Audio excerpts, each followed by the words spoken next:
Inversion. Reflection Effect Chapter 1. Defect in amalgam red spectrum.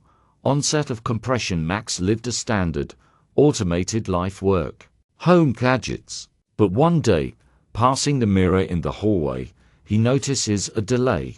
His reflection lowers its gaze for a split second, more than he does. After a while, life becomes frightening.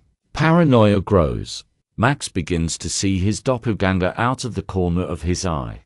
On the windows of subway cars, in store windows, on the dark TV screen. The doppelganger looks identical, but its gaze is empty, cold, and piercing. The space around Max begins to shrink, and he begins to experience severe headaches. He feels like he's being hunted. Chapter 2. Kurukshetra Outline. An attempt at fighting fear reaches its peak. The mirror double stops mimicking Max's movements. As Max freezes in terror before the bathroom mirror, the reflection suddenly slowly raises its hand and places its palm on the glass. On the other side of the mirror, panicked, Max smashes the glass. But the shards on the floor continue to broadcast hundreds of smiling doubles. This is the peak of the red hell. Max tries to fight the external images, breaking the mirror.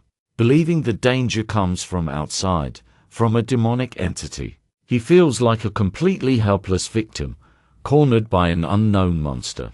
Chapter 3. The observer's point. Reversal of perception. An exhausted Max locks himself in a mirrorless room, but suddenly realizes that the inner voice in his head, the one that panics, screams, and is afraid, sounds somehow alien. Max freezes. He stops breathing, immerses himself in total mental stillness, and simply begins to observe his fear. Time stops. An inversion occurs. In absolute silence, Max suddenly awakens on the other side of a broken mirror. He realizes that he is the same dark double trapped in the depths of the quantum field, and the Max who ran, panicked, and considered himself human is merely an autonomous simulacrum, a mental substantive ego that has seized control of the avatar. Chapter 4. Pure light expansion. True Max. The observer looks out from the depths of the mirror tesseract at his frightened avatar in the room. No more fear.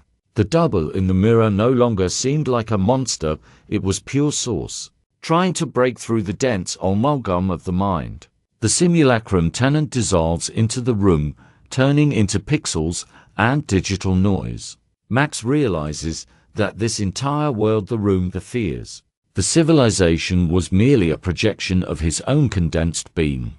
The lens clears. The lens expands to the violet spectrum.